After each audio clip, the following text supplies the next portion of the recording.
বিসমিল্লাহির রহমানির রহিম। আসসালামু আলাইকুম ওয়া রাহমাতুল্লাহি ওয়া বারাকাতুহু। প্রিয় দর্শক, আমাদের নিউজরুমে আপনাদের সবাইকে স্বাগত জানাচ্ছি। আজকের বুলেটিনে আমরা কথা বলবো দেশের লক্ষ লক্ষ সরকারি কর্মকর্তা কর্মচারী এবং পেনশনভোগীদের জন্য সবচেয়ে গুরুত্বপূর্ণ একটি বিষয় নিয়ে। আর সেটি হল নতুন পে স্কেল বা নবম জাতীয় বেতন কাঠামো। দীর্ঘদিনের প্রতীক্ষার পর এই বেতন কাঠামো নিয়ে সরকারি পর্যায়ে বড় অগ্রগতি হয়েছে এবং এর বাস্তবায়ন প্রক্রিয়া এখন চূড়ান্ত পর্যায়ে রয়েছে। আজকের প্রতিবেদনে আমরা বিস্তারিতভাবে জানাব কবে থেকে এই নতুন বেতন কাঠামো কার্যকর হচ্ছে, কিভাবে ধাপে ধাপে তা বাস্তবায়ন হবে, কোন কোন গ্রেডে কত বেতন বাড়তে পারে, শিক্ষকদের জন্য এর প্রভাব কী, পেনশনভোগীদের জন্য কী সুখবর অপেক্ষা করছে এবং সরকারি কর্মচারী সংগঠনগুলো কী প্রতিক্রিয়া জানিয়েছে। চলুন শুরু করা যাক আজকের বিস্তারিত প্রতিবেদন। সবার আগে জেনে নেওয়া যাক মূল শিরোনামটি। সরকার আগামী ১ জুলাই থেকে সরকারি কর্মকর্তা ও কর্মচারীদের জন্য নতুন পে স্কেল বা বেতন কাঠামো কার্যকর করতে যাচ্ছে। চলতি অর্থবছরের বাজেট পেশ করার সময় অর্থ মন্ত্রণালয়ের পক্ষ থেকে এই ঘোষণা দেওয়া হয়েছে। তবে গুরুত্বপূর্ণ বিষয় হল পুরো বেতন কাঠামো একবারে কার্যকর হচ্ছে না, বরং ধাপে ধাপে কয়েক বছরে এটি সম্পূর্ণভাবে বাস্তবায়িত হবে। দীর্ঘ ১১ বছর পর সরকারি চাকরিজীবীদের জন্য এই নতুন পে স্কেল আসতে যাচ্ছে, যা দেশের প্রায় সব সরকারি কর্মকর্তা কর্মচারী, এমপিওভুক্ত শিক্ষক এবং অবসরপ্রাপ্ত পেনশনভোগীদের জীবনে সরাসরি প্রভাব ফেলবে।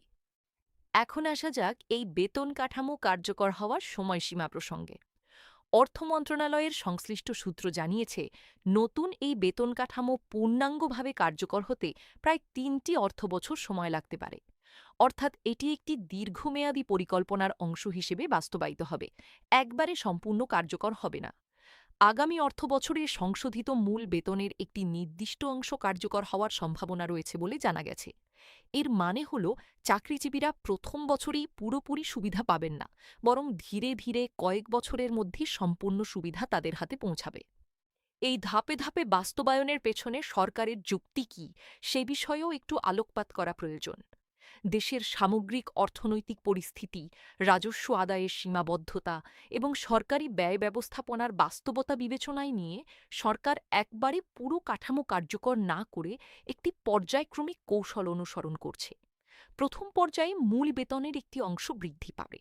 এরপর পরবর্তী অর্থবছরগুলোতে ধাপে ধাপে মূল বেতনের বাকি অংশ এবং সেই সঙ্গে বাড়ি ভাড়া, চিকিৎসা, যাতায়াত সহ অন্যান্য ভাতাদি নতুন কাঠামো অনুযায়ী সমন্বয় করা হবে।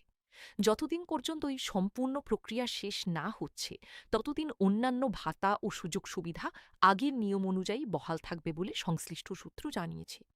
দর্শক, এবার আসা যাক এই বিশাল বাজেট বরাদ্দের প্রসঙ্গে। নতুন পে স্কেল বাস্তবায়নের লক্ষ্যে সরকার জনসেবা খাতে বিপুল পরিমাণ অর্থ বরাদ্দ রাখার পরিকল্পনা নিয়েছে। সরকারি সূত্র অনুযায়ী এই খাতে বরাদ্দ চলতি অর্থবছরের মূল বাজেটের তুলনায় প্রায় দ্বিগুণ পরিমাণ বৃদ্ধি পেতে পারে। এই বিপুল বরাদ্দের মধ্যে শুধু বিদ্যমান কর্মকর্তা কর্মচারীদের বর্ধিত বেতনই নয়, বরং নতুন নিয়োগ, এমপিওভুক্ত শিক্ষক ও কর্মচারীদের বর্ধিত বেতন এবং পেনশনভোগীদের জন্য অতিরিক্ত সুযোগ সুবিধাও অন্তর্ভুক্ত রয়েছে। তবে এটি স্পষ্ট করে জানানো হয়েছে যে এই সম্পূর্ণ বরাদ্দের অর্থ শুধুমাত্র বেতন ভাতার পেছনেই ব্যয় হবে না, বরং এর একটি অংশ অন্যান্য প্রশাসনিক এবং কল্যাণমূলক খাতেও ব্যবহৃত হবে। সংশ্লিষ্ট দায়িত্বশীল সূত্র অনুযায়ী পূর্ণাঙ্গ বাস্তবায়নের ক্ষেত্রে প্রতি বছর অতিরিক্ত বিপুল অঙ্কের অর্থের প্রয়োজন হবে।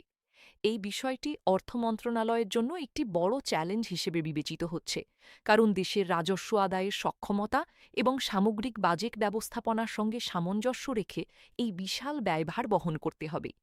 এই কারণেই বাস্তবায়ন প্রক্রিয়াকে কয়েক বছরে ভাগ করে ফেলা হয়েছে, যাতে সরকারের আর্থিক স্থিতিশীলতা বজায় থাকে এবং একই সঙ্গে সরকারি কর্মচারীদের প্রত্যাশিত সুবিধাও নিশ্চিত করা যায়।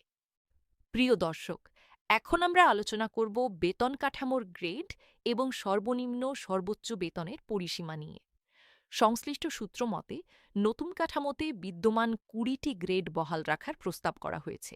তবে সর্বনিম্ন এবং সর্বোচ্চ বেতনের মধ্যে যে ব্যবধান রয়েছে তা কমিয়ে আনার প্রস্তাব রয়েছে। বর্তমানে এই ব্যবধান তুলনামূলক বেশি, যা নতুন কাঠামোতে যৌক্তিক পর্যায়ে নামিয়ে আনার সুপারিশ করা হয়েছে। এর ফলে নিম্ন গ্রেডের কর্মচারীরা তুলনামূলকভাবে বেশি হারে বেতন বৃদ্ধির সুবিধা পাবেন, যেখানে উচ্চতর গ্রেডের কর্মকর্তাদের ক্ষেত্রে বৃদ্ধির হার তুলনামূলক কম হতে পারে। সূত্র অনুযায়ী জানা গেছে, সর্বনিম্ন গ্রেডের মূল বেতন বর্তমান অবস্থান থেকে উল্লেখযোগ্য পরিমাণে বৃদ্ধি করে নতুন একটি সর্বনিম্ন সীমায় নিয়ে যাওয়ার প্রস্তাব রয়েছে। অন্যদিকে সর্বোচ্চ গ্রেডের মূল বেতনও একইভাবে যথেষ্ট পরিমাণে বৃদ্ধি করার সুপারিশ এসেছে। বিশেষজ্ঞরা বলছেন, নিম্ন ও মধ্যম স্তরের কর্মচারীদের ক্ষেত্রে মূল বেতন শতভাগের বেশি হারে বৃদ্ধি পেতে পারে, যা মূল্যস্ফীতির চাপে থাকা নিম্ন আয়ের সরকারি কর্মচারীদের জন্য একটি বড় স্বস্তির খবর হতে পারে। তবে চূড়ান্ত গেজেট প্রকাশ না হওয়া পর্যন্ত এই সংখ্যাগুলো প্রস্তাবনার পর্যায়েই রয়েছে বলে সংশ্লিষ্ট দায়িত্বশীলরা সতর্ক করেছেন। দর্শক, আরেকটি গুরুত্বপূর্ণ বিষয় হল, দশম থেকে ২০তম গ্রেডের কর্মচারীদের জন্য নতুন করে যাতায়াত ভাতা প্রবর্তনের বিষয়টি আলোচনায় রয়েছে। বর্তমানে এই স্তরের অনেক কর্মচারী যাতায়াত ভাতা পান না। ফলে নতুন কাঠামোতে তাদের জন্য এই সুবিধা যুক্ত হলে তা একটি বাড়তি স্বস্তির কারণ হবে। একই সঙ্গে টাইম স্কেল ও সিলেকশন গ্রেড পুনর্বহালের দাবিও কর্মচারী সংগঠনগুলোর পক্ষ থেকে জোরালোভাবে উত্থাপিত হয়েছে, যদিও এই বিষয়গুলো এখনও চূড়ান্ত সিদ্ধান্তের অপেক্ষায় রয়েছে। এবার আসা যাক এমপিওভুক্ত শিক্ষকদের জন্য এই বেতন কাঠামোর প্রভাব প্রসঙ্গে। দেশের শিক্ষা ব্যবস্থার একটি বড় অংশ পরিচালিত হয় এমপিওভুক্ত শিক্ষক ও কর্মচারীদের মাধ্যমে, এবং তাদের জন্য এই নতুন বেতন কাঠামো একটি গুরুত্বপূর্ণ বার্তা বহন করছে। বিশেষ করে দশম গ্রেডে কর্মরত শিক্ষকদের বেতনে উল্লেখযোগ্য পরিবর্তন আসার সম্ভাবনা রয়েছে বলে সংশ্লিষ্ট সূত্র জানিয়েছে। সরকারি পরিকল্পনা অনুযায়ী প্রথম ধাপে মূল বেতনের একটি অংশ বৃদ্ধি পাওয়ার পর পরবর্তী ধাপগুলোতে ধীরে ধীরে বাড়ি ভাড়া ও অন্যান্য ভাতা দিয়েও সমন্বয় হবে, যার ফলে শিক্ষকদের সামগ্রিক মাসিক বেতন উল্লেখযোগ্য পরিমাণে বৃদ্ধি পাবে। শিক্ষক প্রতিনিধিরা বলছেন, বার্ষিক ইনক্রিমেন্টের হারও এই সংস্কারের একটি গুরুত্বপূর্ণ অংশ হওয়া উচিত। বর্তমানে বার্ষিক বেতন বৃদ্ধির হার তুলনামূলক কম, যেখানে বাজারে নিত্যপ্রয়োজনীয় দ্রব্যের মূল্য প্রতিনিয়ত বাড়ছে। তাই নতুন কাঠামোতে ইনক্রিমেন্টের হার বাড়ানোর দাবিও শিক্ষক ও কর্মচারী সংগঠনগুলোর পক্ষ থেকে জোরালোভাবে তোলা হয়েছে। সরকারের পক্ষ থেকে এখনও এ বিষয়ে চূড়ান্ত অবস্থান জানানো হয়নি, তবে বিষয়টি পর্যালোচনার মধ্যে রয়েছে বলে জানা গেছে। প্রিয় দর্শক, এবার আসা যাক পেনশনভোগীদের জন্য এই নতুন বেতন কাঠামোর প্রভাব প্রসঙ্গে। দেশে বর্তমানে লক্ষাধিক অবসরপ্রাপ্ত সরকারি কর্মকর্তা কর্মচারী পেনশন সুবিধা ভোগ করছেন, এবং নতুন পে স্কেল বাস্তবায়নের সঙ্গে সঙ্গে তাদের জন্য গুরুত্বপূর্ণ পরিবর্তন আসতে যাচ্ছে। বিশেষ করে যারা তুলনামূলকভাবে কম পেনশন পান, তাদের সুবিধা উল্লেখযোগ্য হারে বৃদ্ধি পাওয়ার প্রস্তাব রয়েছে। প্রবীণ ও অতিবৃদ্ধ পেনশনভোগীদের জন্য বাড়তি চিকিৎসা সহায়তার প্রস্তাবও আলোচনায় রয়েছে, যা তাদের স্বাস্থ্যসেবা ব্যয়ের চাপ কিছুটা হলেও কমাতে সাহায্য করবে বলে আশা করা হচ্ছে। পেনশন সংক্রান্ত আরেকটি গুরুত্বপূর্ণ বিষয় হল পেনশন গ্র্যাচুইটির হার নিয়ে দীর্ঘদিনের একটি দাবি। কর্মচারী কল্যাণ সংগঠনগুলো দীর্ঘদিন ধরে দাবি জানিয়ে আসছে যে শতভাগ পেনশন সুবিধা পুনর্বহাল করা হোক এবং গ্র্যাচুইটির হার আরও যৌক্তিক পর্যায়ে নির্ধারণ করা হোক। এই দাবিগুলো জনপ্রশাসন মন্ত্রণালয়ের মাধ্যমে অর্থ মন্ত্রণালয়ে পাঠানো হয়েছে বলে জানা গেছে, এবং বিষয়টি এখন সংশ্লিষ্ট কর্তৃপক্ষে বিবেচনাধীন রয়েছে। দর্শক, এবার একটু কথা বলা যাক মহার্ঘ ভাতা সমন্বয়ের বিষয়টি নিয়ে। যেসব সরকারি কর্মচারী ইতিমধ্যে মহার্ঘ ভাতা পাচ্ছিলেন, নতুন পে স্কেলে মূল বেতন নির্ধারণের সময় সেই ভাতা কিভাবে সমন্বয় করা হবে তা নিয়ে অর্থ মন্ত্রণালয়ের একটি সচিব পর্যায়ের কমিটি কাজ করছে।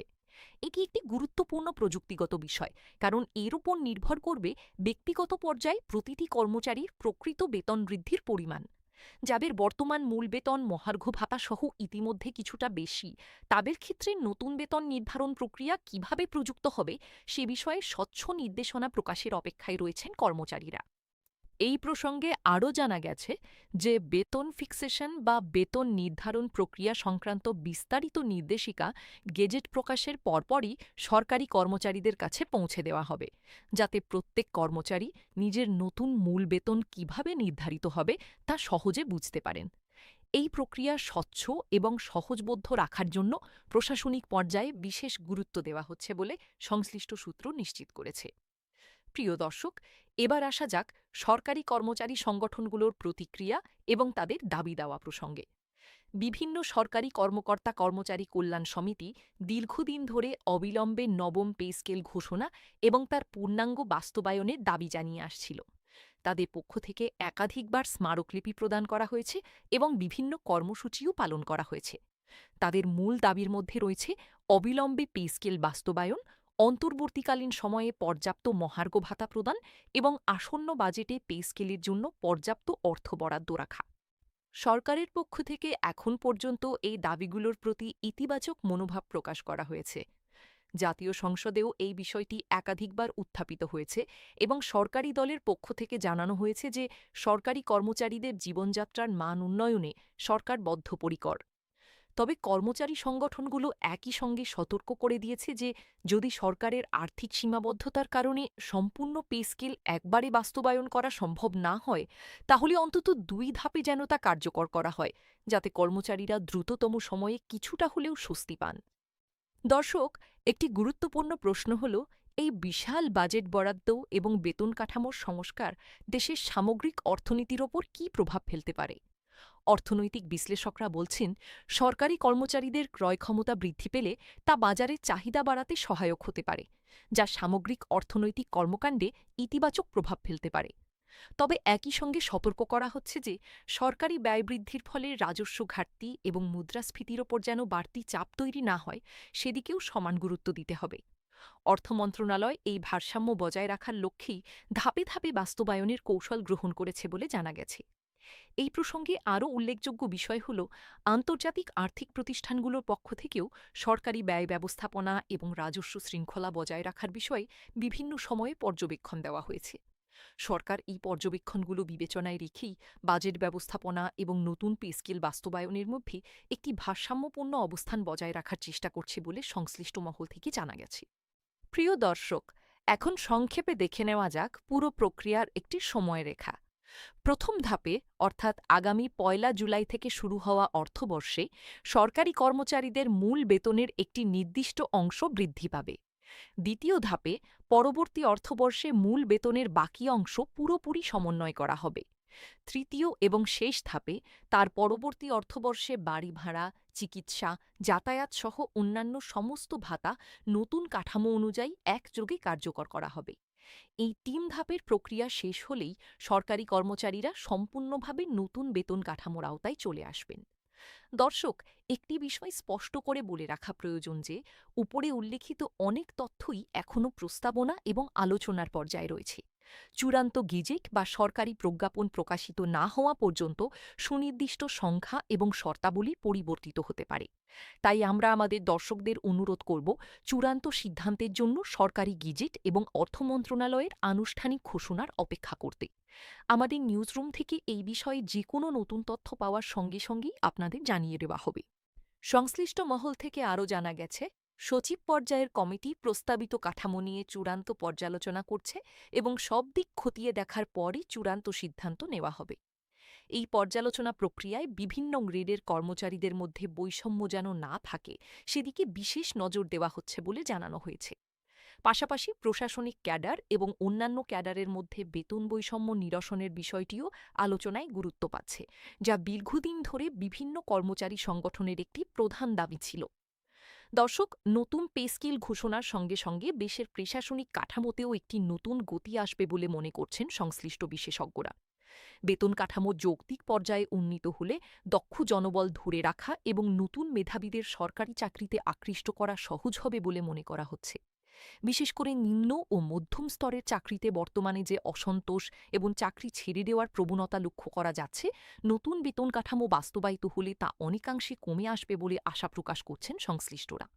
এবার আমরা দেখে নেব এই বিষয়ে বিভিন্ন সরকারি দপ্তরের প্রস্তুতির চিত্র। জনপ্রশাসন মন্ত্রণালয় ইতিমধ্যে সব সরকারি কর্মচারীর তথ্য হালনাগাদ করার নির্দেশনা জারি করেছে, যাতে নতুন বেতন কাঠামো বাস্তবায়নের সময় কোনো ধরনের প্রশাসনিক জটিলতা তৈরি না হয়। ১ থেকে ২০ নম্বর গ্রেডের সব কর্মকর্তা কর্মচারীর তথ্য একটি কেন্দ্রীয় ব্যবস্থাপনা পদ্ধতিতে অন্তর্ভুক্ত করার কাজ চলছে, যা ভবিষ্যতে বেতন নির্ধারণ, পদোন্নতি এবং অন্যান্য প্রশাসনিক কার্যক্রম আরও সহজ ও স্বচ্ছ করবে বলে আশা করা হচ্ছে। দর্শক, অর্থ মন্ত্রণালয়ের পক্ষ থেকে এটাও জানানো হয়েছে যে নতুন বেতন কাঠামো বাস্তবায়নের সঙ্গে সঙ্গে সরকারি কর্মকর্তাদের আয় ন্যায্য পর্যায়ে উন্নীত হলে প্রশাসনিক পর্যায়ে দুর্নীতি প্রবণতাও কমে আসবে বলে সরকারের পক্ষ থেকে প্রত্যাশা করা হচ্ছে। এই যুক্তির পক্ষে বিভিন্ন মহল থেকে সমর্থনও পাওয়া যাচ্ছে, যদিও কিছু বিশ্লেষক মনে করছেন যে শুধুমাত্র বেতন বৃদ্ধি দুর্নীতি প্রতিরোধের একমাত্র সমাধান নয়, বরং এর সঙ্গে প্রাতিষ্ঠানিক জবাবদিহিতা এবং নজরদারিও সমানভাবে গুরুত্বপূর্ণ। প্রিয় দর্শক, এবার একটু ভিন্ন দৃষ্টিকোণ থেকে বিষয়টি দেখা যাক।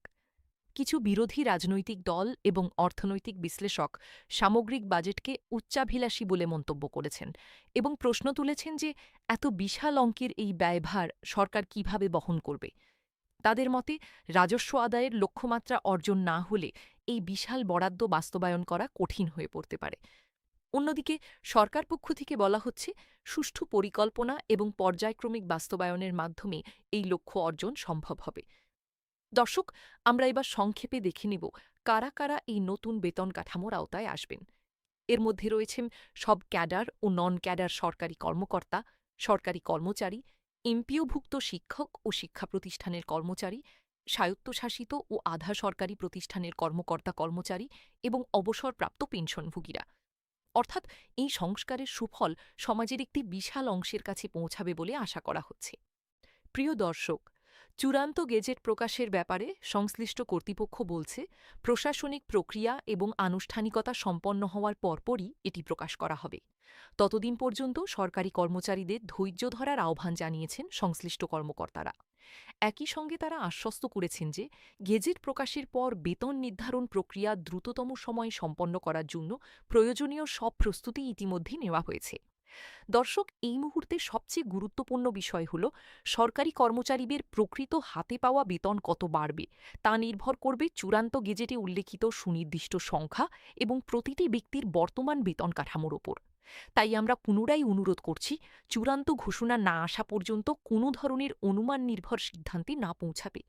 আমাদের নিউজরুম প্রতিটি ধাপের হালনাগাদ তথ্য নিয়ে আপনাদের পাশে থাকবে। সবশেষে সংক্ষেপে আজকের প্রতিবেদনের মূল বিষয়গুলো আবার এক নজরে দেখে নেওয়া যাক। আগামী ১ জুলাই থেকে নতুন পে স্কেল কার্যকর হওয়া শুরু হচ্ছে। এটি সম্পূর্ণ কার্যকর হতে ৩টি অর্থবছর সময় লাগবে। প্রথম বছরে মূল বেতনের একটি অংশ বৃদ্ধি পাবে, দ্বিতীয় বছরে বাকি অংশ সমন্বয় হবে এবং তৃতীয় বছরে সব ধরনের ভাতা নতুন কাঠামো অনুযায়ী কার্যকর হবে। বিদ্যমান ২০টি গ্রেড বহাল থাকবে, তবে সর্বনিম্ন ও সর্বোচ্চ বেতনের ব্যবধান কমিয়ে আনা হবে। এমপিওভুক্ত শিক্ষক এবং পেনশনভোগীরাও এই সংস্কারের আওতায় আসবেন।